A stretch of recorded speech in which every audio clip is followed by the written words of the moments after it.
Welcome.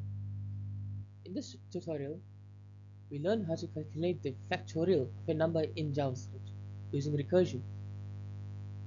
We will also include logic to prevent invalid inputs, like negative numbers.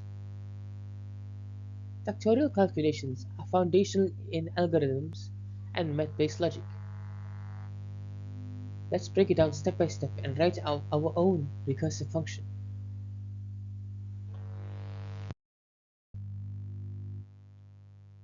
Factorial means multiplying a number by all the numbers before it, down to 1. For example, 5 factorial is 5 times 4 times 3 times 2 times 1, which is equal to 120. By definition, 0 factorial and 1 factorial are both equal to 1. But we'll add a check to throw an error if someone tries a negative number.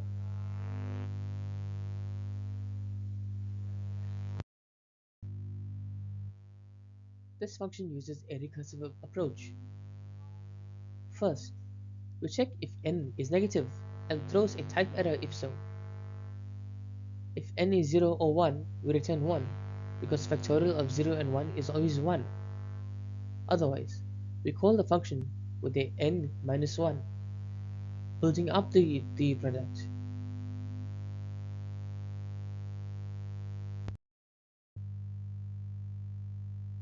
The function is built around 3 parts. Negative values are rejected immediately with an error. If we hit a base case like 1, we return 1. Otherwise, the function stacks itself recursively and resolves when it hits the base.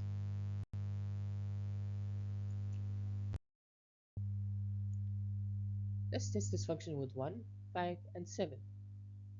For 1, it instantly returns 1, our base case.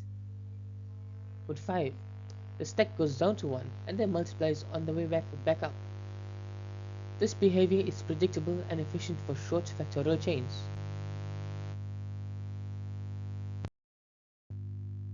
Factorials are everywhere, from math contests to advanced algorithms. They are essential for solving permutation problems, statistical formulas, and even puzzles. Understanding recursion through Factorial is a beginner-friendly way to learn function stacking. It is a great starting point for more complex recursion concepts. To wrap up, we've used recursion to calculate the factorial of any number. We also saw how to safely reject invalid inputs, like negative numbers. Recursion helps make our solution elegant and easy to understand. Happy coding, and keep coding, and see you in the next video. Thank you for watching. If you enjoyed this video, please make sure to like and subscribe for more JavaScript tutorials. I'll see you in the next one.